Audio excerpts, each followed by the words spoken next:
So జమిలీ possibility గురించి ఒక ఉవ్వెత్తున ఒక చర్చ నడుస్తుంది, మళ్ళీ సప్పడిపోతుంది, మళ్ళీ లేస్తుంది.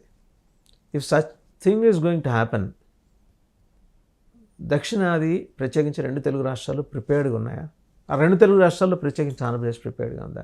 ఎందుకంటే జగన్మోహన్ రెడ్డి గారి నోటెంబడ ఆయన ఏం చెప్తున్నారు, 9 నెలలు అయిపోయింది, మనం కళ్ళు మూసుకున్నాం, 9 నెలలు, ఇంకో 4 ఏళ్ళు 3 నెలలు కళ్ళు మూసుకుందాం, అంటే ధ్యానం చేద్దాం, కాలం గడిచిపోతుంది, మళ్ళీ మనం అధికారంలోకి వద్దాం. Just it seems is banking upon the failures, supposed failures of NDA alliance. వాళ్ళ వైఫల్యాలే నన్ను మళ్ళీ అధికారంలోకి తీసుకొస్తాను అంటున్నాడు, కానీ కాంక్రీట్గా జనంలోకి వెళ్ళే ప్రయత్నం ఆయన చేస్తాడు అన్నాడు. అంటే ఆయన ఒకటే ఆ బటన్ థియరీలోనే ఉన్నాడు ఆయన. ఇంకా నేను బటన్ బాగా నొక్కి అన్ని ఇచ్చాను, వీళ్ళు బటన్ నొక్కట్లేదు, ఇవ్వడం లేదు, కాబట్టి వాళ్ళు వచ్చేస్తారు అని తనకు తను. రెండోది, ఆయన నమ్మినా నమ్మకపోయినా తన క్యాడర్తో, తన ఫాలోవర్స్తో, ఓటర్స్తో మటుకు నమ్మించదలుచుకున్నాడు జమిలీ ఎన్నికలు వస్తాయని.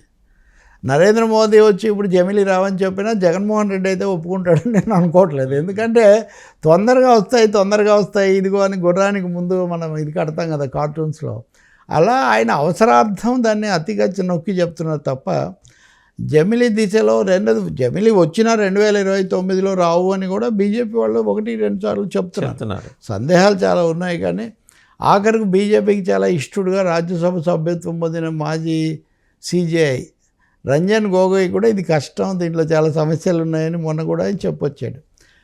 కాబట్టి ఈ లీగల్ సమస్యలు ఎలా పరిష్కరించుకోవాలనే దాంట్లో వాళ్ళు ఉన్నారు. జమిలీ రావచ్చు, రాకపోవచ్చు, కానీ వాళ్ళ ప్రయత్నం అదే. ఏమీ లేకపోతే వాళ్ళు మాజీ రాష్ట్రపతిని పెట్టి అంత ఇది చెయ్యరు కదా, అది ఎప్పుడు మెటీరియలైజ్ చేస్తారు అన్నది ఒకటైతే, వైసీపీ జగన్మోహన్ రెడ్డి దాన్ని నొక్కి చెప్పడం మటుకు కేవలం రాజకీయ అవసరం కోసం, తమ వాళ్లకు కొంచెం భరోసా ఇవ్వడం కోసం మాత్రమే ఆ పని చేస్తున్నారు. తొందరగా ఎన్నికలు ఇంకా మీరు ఇంకొక 6 నెలలు చెప్తాడు ఆయన, 2 ఏళ్ళు అయిపోతాయి అప్పుడు. సో సగం కాలం అయిపోయింది. ఎట్లాగా మన దేశంలో మొదటి 2 ఏళ్ళు అయినప్పటి నుంచి ఎన్నికల గురించే మాట్లాడుతుంటారు కదా, 3వ సంవత్సరం నుంచి ఎన్నికల సంవత్సరమే. కాబట్టి జగన్ వ్యూహాత్మకంగా అలా చెప్తున్నారు, కానీ ఆయనేమి గట్టి ప్రయత్నం అయితే ఇప్పటికి ఇంకా ఏం ప్రారంభించలేదు. రెండవది, ఒక కృత్రిమత్వం వైసీపీని ఆవరించింది.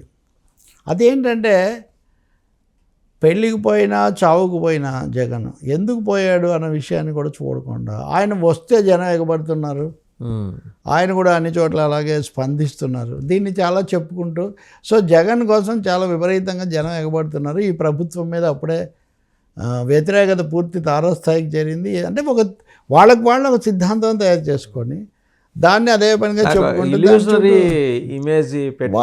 వాళ్ళు దాన్ని అంతకు మించి దాన్ని వాస్తవంలోకి తేవాలని జగన్ కూడా అనుకోవట్లేదు. ఎందుకంటే దానికి ఖర్చులు, ప్రయాసాలు, శ్రమ, ఈ సమస్యలన్నీ. టెలికాన్ఫరెన్స్ పెడితే ఇంకా మూడోది కేసులు. టీడీపీ వాళ్ళు కూడా రాజకీయ కేంద్రీకరణ కంటే కేసులు, అధికారులు, ఈ విషయాల మీద వాళ్ళ ఫోకస్ ఎక్కువగా ఉంది. సో ఈ అన్ని కారణాల వల్ల ఒక కృత్రిమమైన రాజకీయ వాతావరణం ఇప్పుడు ఆంధ్రప్రదేశ్లో ఏర్పడింది. జగన్ వాళ్ళ పార్టీ వాళ్ళు కళ్ళు మూసుకున్నారో లేదో, ఆయన అయితే కళ్ళు మూసుకోవాలని నిర్ణయించుకున్నాడు. కళ్ళు మూసుకుంటే 2020 ఒక్కసారి అసెంబ్లీలో అంతర్జాతీయ మహిళా ఎవరు చంద్రబాబు నాయుడు గారు ఇఫ్ డీలిమిటేషన్, మోడీ కళ్ళు మూసుకోడు, చంద్రబాబు కళ్ళు మూసుకోడు, అంతవరకు చెప్పండి. డీలిమిటేషన్ గురించి ప్రస్తావన చేశారు.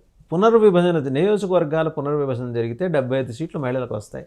అంటే అదర్వే అరౌండ్ చంద్రబాబు గారు చెప్పాలనుకున్నది అంటే 70 సీట్లు పెరగబోతున్నాయని. అవును, ఆయన కన్నా కాంక్రీట్ ఇండికేషన్ ఉందా అండి? అదే just has throne the ball అంతే, చిన్నగా వదిలేరు, అంతే ఫీలర్ వదిలేరు.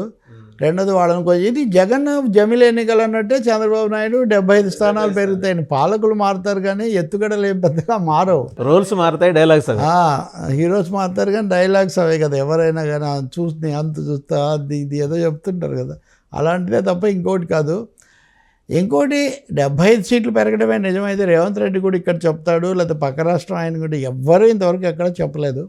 మీకు నేషనల్ మీడియాతో ఉంది కదా, ఎక్కడ నేషనల్ మీడియాలో కూడా ఈ చర్చ ఎక్కడ లేదు. ఎందుకంటే 30% మహిళలకు ఇవ్వడం జరిగితే అది జాతీయ స్థాయిలో జరుగుతుంది, కానీ ఒక ఏపీకి జరగదు.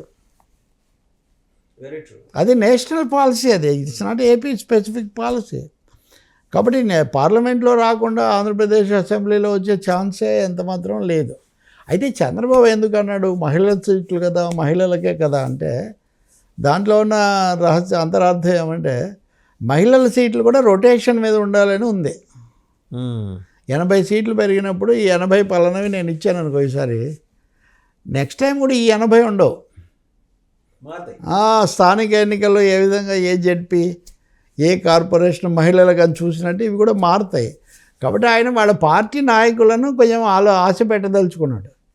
మహిళలకు వస్తాయి, ఆ తర్వాత అవి మళ్ళీ మారినప్పుడు మీరేం మీరు బెంగపడక్కర్లేదు, మీకోసం గొప్పగా వస్తాయని. ఇవన్నీ వాళ్ళు ఏమంత పట్టించుకోగలిగిన స్థితిలోనూ లేరు. రెండోది, ఏదైనా శంఖంలో పోసే తీర్థం అని మోదీ మహాశయుడు ప్రకటించే వరకు దీనికి ఏమి, లేదా రాష్ట్రపతి ప్రసంగంలో ఎక్కడైనా ప్రస్తావన వచ్చే వరకు దీనికి ఏమి శాంక్టిటీ ఏమీ లేదు. ఇది 2031లో అండి నిజానికి పునర్విభజన జరగాల్సింది లెక్క ప్రకారం. 2021 జనాభా లెక్కలు జరపనందుకు ఏవి కొలబద్దగా తీసుకోవాలనే ప్రశ్న కూడా ఉంది. చాలా ఉన్నాయి క్వశ్చన్స్ దీంట్లో మనం చర్చించాల్సినవి. Right sir, thank you Ravi garu, thank you very much sir. చూసాం కదా తెరకపల్లి రవి గారు చాలా సమగ్రమైన విశ్లేషణ చేశారు. పవన్ కళ్యాణ్ 360 డిగ్రీస్ మొత్తం దక్షిణాదిలో ఆయన చూపించాలనుకుంటున్న ఇంపాక్టు, అలాగే ఆయన ప్రసంగంలో ప్రత్యేకించి ప్లీనరీ ప్రసంగంలో స్థానిక అంశాలని విస్మరించి పూర్తిగా జాతీయ స్థాయి అంశాలను, భావోద్వేగాలతో కూడుకున్న అంశాలను, అవి కూడా వాటిని మాత్రమే ప్రస్తావించడానికి వెనక గల బీజేపీ ఫ్యాక్టర్ని సమగ్రంగా అనలైజ్ చేశారు. సరే, ఇంకా ఆంధ్రప్రదేశ్ రాజకీయాల విషయానికి వస్తే సార్ జగన్మోహన్ రెడ్డి గారు ఆయన ధ్యాన ముద్రని ఇంకొక 4 ఏళ్ళ 3 నెలలు కంటిన్యూ చేస్తారు. And at the same time ఇదిగో 75 సీట్లు పెరగబోతున్నాయని మహిళా నేతల్ని ల్యూర్ చేయడానికి టీడీపీ కూడా ప్రయత్నం చేస్తుందనే టీడీపీ అధినేత ప్రయత్నం చేస్తున్నారనే విషయాన్ని కూడా ఆయన వివరించారు. Thank you very much sir.